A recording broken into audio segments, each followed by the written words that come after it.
Usai bencana banjir yang melanda Kabupaten Sukabumi, Jawa Barat, warga kembali ke rumah masing-masing dan membersihkan lumpur tebal dari dalam kediaman mereka. Warga juga memilih barang-barang yang masih bisa diselamatkan. Warga Kampung Tugu, Sukabumi, Jawa Barat kembali ke rumah setelah banjir surut di permukiman mereka. Sejak pagi hari, warga mendorong lumpur tebal dari dalam rumah dan membersihkan sampah yang terbawa banjir kemarin. Tidak banyak barang yang tersisa akibat terendam banjir. Satu persatu barang-barang dipilih dan diperbaiki. Banjir bandang yang melewati dam yang dibangun. Sebelumnya video amatir warga memperlihatkan derasnya aliran Sungai Cisolok yang meluap setelah hujan deras. Tingginya curah hujan pada Senin sore membuat aliran Sungai Cisolok di Sukabumi meluap hingga menyebabkan banjir bandang.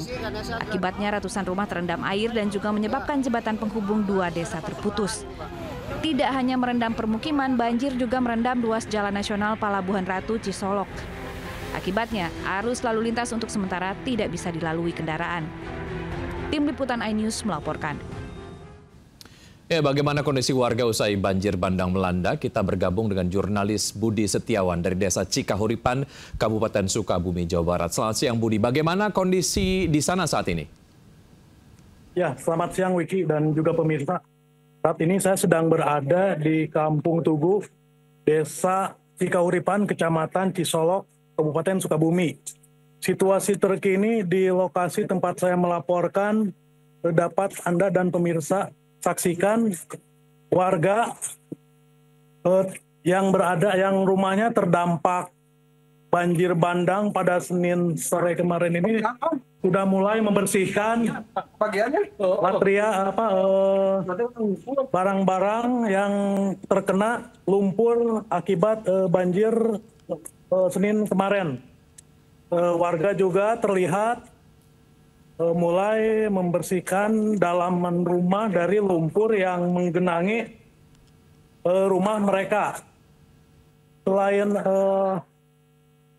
menerjang rumah, banjir bandang juga menerjang sejumlah fasilitas umum seperti sekolah yang ada di depan saya ini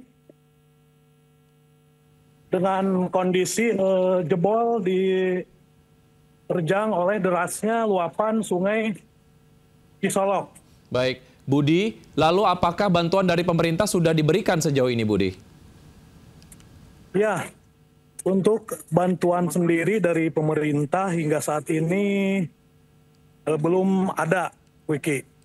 Mungkin pemerintah masih terus mendata jumlah pasti korban yang terdampak akibat bencana pada Senin kemarin.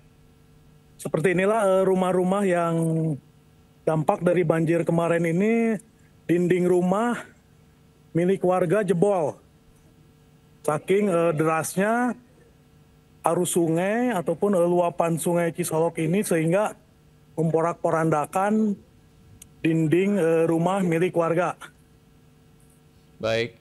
Budi, terima kasih atas informasi Anda sudah sampaikan. Semoga kemudian bantuan dari pemerintah segera sampai kepada warga.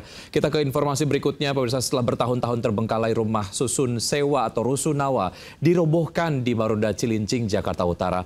Pemprov DKI akan mengganti bangunan lama dengan rusun baru di lokasi.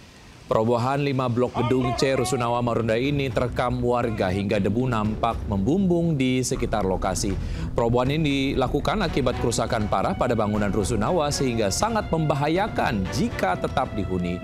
Total ada 451 KK dipindahkan dan kini menempati rumah susun di kawasan Nagrak Rorotan. Sementara itu, sebelum perobohan dilakukan, penjarahan aset di lokasi kerap dilakukan warga dengan mengambil teralis, pintu kloset, jendela, dan pagar. Gubernur DKI Jakarta Pramono Anung berencana melakukan revitalisasi rusun agar lebih layak huni dan aman bagi penghuninya. Ratusan kios pedagang hewan dan buah di Kebayoran Baru, Jakarta Selatan dibongkar petugas Senin pagi. Pembongkaran lapak diwarnai aksi protes duduk di jalan hingga tangis histeris seorang pedagang yang hewan dagangannya mati. Gimana sih kerjaannya? Formalitas doang apa? Viral aja. Viral kalian semua. Penyiksaan hewan. Puluhan pedagang Pasar Barito Kebayoran Baru, Jakarta Selatan histeris saat petugas membongkar lapak mereka Senin siang. Pedagang tak terima pembongkaran membuat hewan jualan mereka mati. Meski mendapat perlawanan pedagang, pembongkaran lapak oleh petugas gabungan tetap berlanjut. Sebelum dibongkar, pedagang sudah mendapat 3 surat peringatan untuk mengosongkan kios mereka.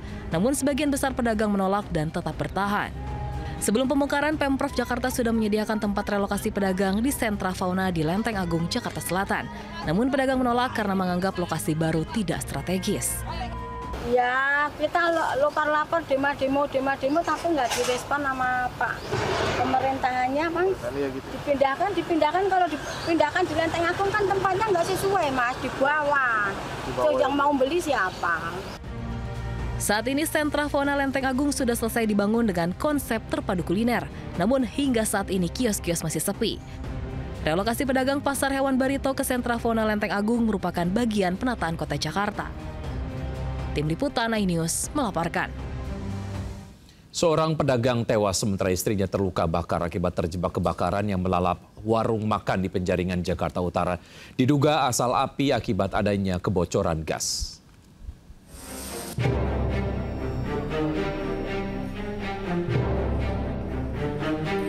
Rumah makan semi permanen yang berada di Kapuk Muara, Penjaringan, Jakarta Utara ini ludes terbakar. Bangunannya berdiri dari material yang mudah terbakar, membuat api dengan cepat membesar dan membakar habis semua rumah makan yang dihuni oleh sepasang suami istri ini. Akibat peristiwa ini, sang suami tewas seketika akibat terjebak saat kebakaran terjadi. Sementara sang istri selamat setelah berhasil menyelamatkan diri, namun harus dilarikan ke rumah sakit karena luka bakar di beberapa bagian tubuh saat berusaha menyelamatkan nyawa sang suami. Polisi dari Polsek Penjaringan yang tiba di lokasi langsung melakukan olah TKP dan memeriksa sejumlah saksi untuk mencari penyebab pasti kebakaran. Guna penyelidikan, lokasi kebakaran dipasang garis polisi sementara jasad korban dibawa ke Rumah Sakit Cipto Mangunkusumo, Jakarta Pusat. Dari Jakarta, Den Helmi Sajangbati, iNews melaporkan. Pemirsa, ironis bantuan sosial yang diberikan untuk meningkatkan kesejahteraan masyarakat nyatanya malah dijadikan modal judi online. Tidak main-main, di Jakarta 5.000 penerima bansos terlibat judi online dengan nilai transaksi mencapai triliunan rupiah.